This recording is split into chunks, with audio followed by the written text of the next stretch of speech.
Bienvenue à tous sur Afrique Sport pour la matinale du dimanche 28 août 2022 que nous débutons avec Samuel Eto'o. Le président de la FECAFOOT a pris la parole à Douala pour annoncer les hautes ambitions du Cameroun à la Coupe du Monde au Qatar qui débute le 20 novembre prochain. Le président de la FECAFOOT au poste depuis le 11 décembre 2021 a affiché ses ambitions élevées pour les Lions indomptables. Nous irons à la Coupe du Monde non pas pour y jouer les figurants, mais pour jouer les 7 matchs possibles et ramener le trophée à la maison. Si l'ancien joueur du Barça s'est montré très confiant, le Cameroun devra se sortir d'un groupe très relevé pour espérer atteindre les huitièmes de finale. En effet, les Lions indomptables sont dans le groupe G en compagnie du Brésil, de la Serbie et de la Suisse. Un pas dans le dossier Sofiane Feghouli. Il intéresse de nombreux clubs, notamment en Europe. Arrivé en 2017, l'attaquant international algérien de 32 ans quitte Galatasaray après avoir joué 194 matchs et marqué 42 buts. Selon les informations de Foot Mercato, un club anglais, un autre belge, 2 Turcs et plusieurs autres aux Émirats Arabes Unis et en Arabie Saoudite sont intéressés par le profil du joueur. L'ancien joueur de Valence n'a pas encore tranché sur son avenir. Un retour au sein du Big Four européen serait sa priorité à l'heure actuelle, explique le média. Affaire à suivre. Et nous passons à Aubameyang.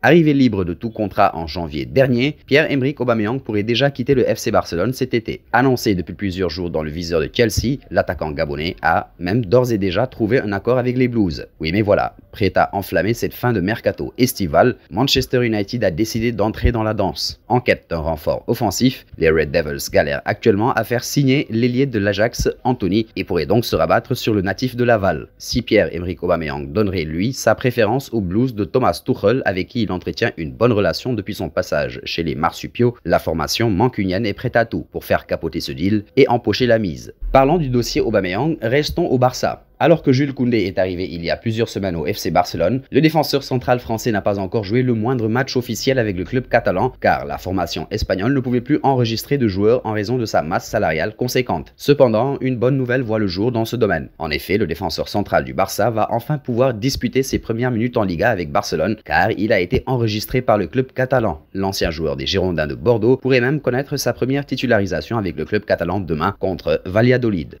Un bond auprès des Pogba. Mathias Pogba secoue les réseaux sociaux. Il y a quelques heures à peine, le frère de Paul Pogba a publié sur les réseaux sociaux une vidéo plutôt étrange. Dans cet extrait, avec une certaine mise en scène, l'ancien joueur de Belfort en National 2 annonce qu'il fera très prochainement de grandes révélations. Si je fais cette vidéo aujourd'hui, c'est que j'estime que le public français, italien, espagnol, anglais, ce qui veut dire le monde entier, ainsi que les fans de mon frère et plus encore, l'équipe de France, la Juventus, les coéquipiers de mon frère et ses sponsors méritent de savoir certaines choses, a déclaré Mathias Pogba en vidéo. Et nous voici arrivés à l'instant quiz avec 3 indices pour connaître notre joueur mystère du jour. Premier indice, je suis un milieu offensif de 23 ans évoluant en Angleterre. Deuxième indice, j'ai joué pour 3 clubs dont Vitesse Arnhem. Troisième indice, j'ai fait mes débuts professionnels en remplaçant Milo Rashica. Qui suis-je? Vos réponses seront attendues en commentaire. Nos félicitations à tous ceux qui ont répondu Tyrell Malacia lors de la matinale de ce samedi. C'était le joueur à trouver puisqu'il est un défenseur de 23 ans évoluant en Angleterre qui a joué pour 2 clubs dont le Feyenoord Rotterdam. Il a débuté lors d'un match de Ligue des Champions contre Napoli. Terminons avec Sadio Mané. Le Sénégalais fera parler de lui semaine après semaine. L'attaquant des Lions, muet ce samedi face au Borussia Mönchengladbach, s'est vu être au centre des tweets des fans des Reds. Si les Bavarois ont fait match nul ce samedi, les Reds de Liverpool ont eux grandement déroulé. Liverpool avait bien mal commencé sa saison. La venue à Anfield de la faible équipe de Bournemouth était idéale pour que les Reds se lancent enfin. Ils n'ont pas laissé passer l'occasion. Score final 9-0. Seules 3 autres équipes ont gagné sur ce score dans l'histoire de la Premier League. C'était Manchester United contre Ipswich en 1995, Leicester à Southampton en 2019 et toujours Manchester United contre Southampton en 2021 et personne n'a jamais mis un 10-0. Et cette victoire des hommes de Jürgen Klopp ravit certains fans, ceux-là même qui ont rapidement investi les réseaux sociaux pour se faire entendre. Selon eux, Liverpool se portera mieux avec le départ de l'attaquant sénégalais. Et nous arrivons au terme de cette matinale que nous bouclons avec la question du jour. Aubameyang à Manchester United, qu'en dites-vous? Vos réponses seront attendues en commentaire. En attendant, n'hésitez pas à vous abonner sur Afrique Sport pour ne rien manquer du football continental